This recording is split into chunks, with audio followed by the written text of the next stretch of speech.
The Fool of Eldoria, Part 2.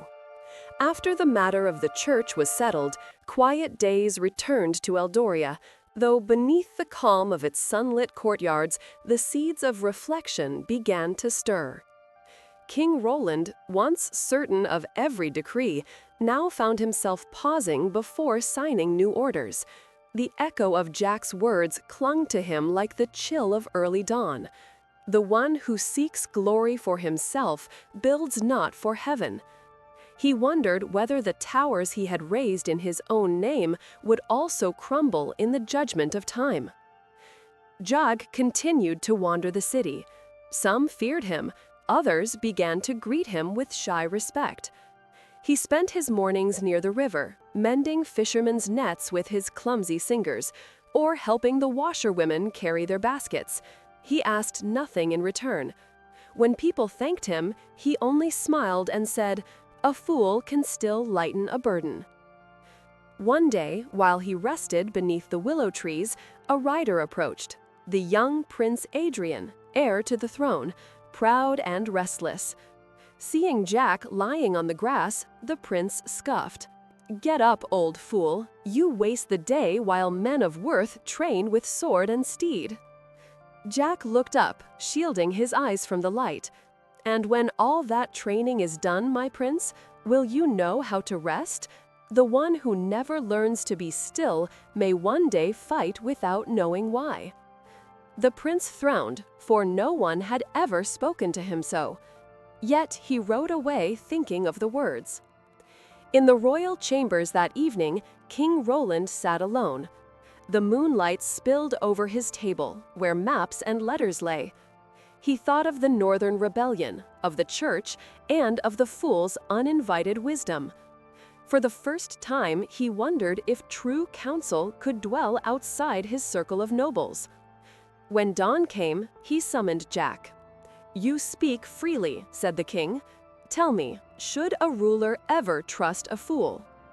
Jack bowed slightly. "If the fool speaks truth, yes. If the wise man flatters, no.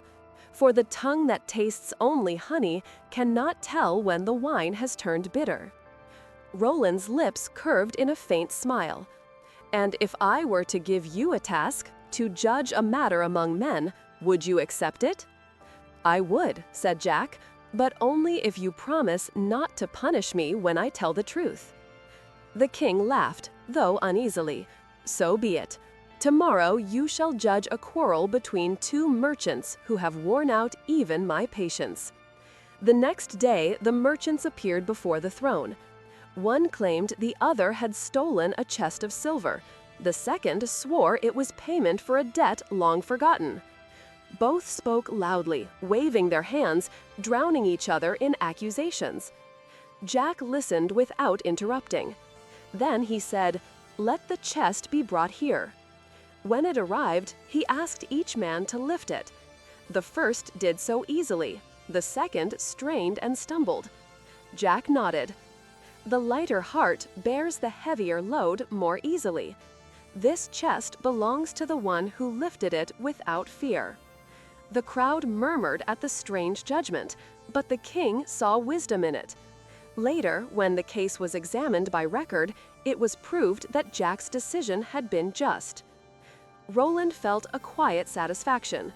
Perhaps, he said to his counselors, madness and truth drink from the same cup. As seasons passed, storms of fate again gathered beyond Eldoria's borders. A neighboring realm, Valmir, grew envious of Roland's peace and prosperity. Its ruler, Duke Severin, began to stir unrest among border towns. Reports of skirmishes reached the palace. Roland's generals demanded war. But one night, walking through the silent gardens, the king found Jack sitting by a fountain, watching the reflection of the stars.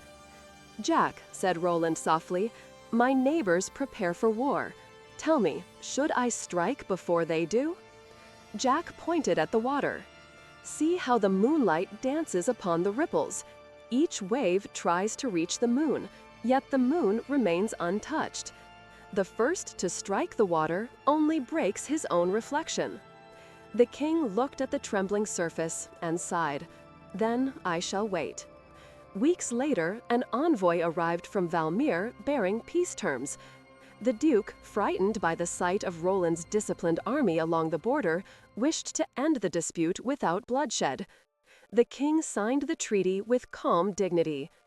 The people rejoiced, and once again they whispered of the strange power of the fool whose riddles kept war from their gates. But not all were pleased. Some nobles muttered that Jack's influence had grown dangerous. They whispered in corridors that no crown should bend its ear to madness.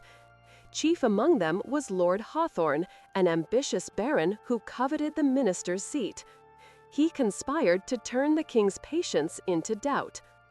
One afternoon, when the king sat in council, Hawthorne said, "Your Majesty, this fool wanders freely through your halls, mocking law and reason. Let him be tested. If his wisdom be true, the trial will prove it. If not, he shall trouble us no longer."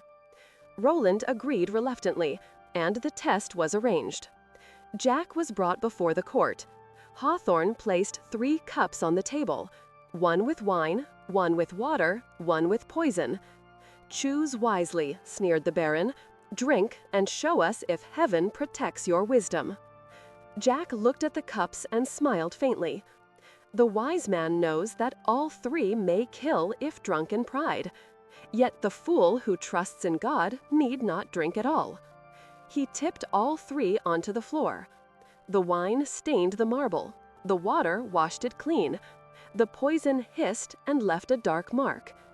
The king rose astonished.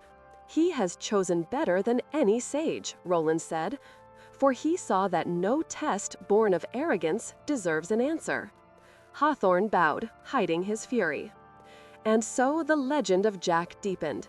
He continued to live among the poor, yet the gates of the palace opened for him whenever he wished. The people said that he walked between 2 worlds, the humble alleys of men and the shining halls of power, belonging fully to neither. The years turned, the prince grew older, and the king, burdened by time, leaned ever more upon reflection. He would often visit the fool in the marketplace, disguised in a cloak, to hear what words passed among the common folk. Jack knew him at once, but never betrayed the disguise. He would simply say, "Tell the king that the crown grows lighter when shared with compassion." Roland would return to the palace with that single sentence burning in his heart.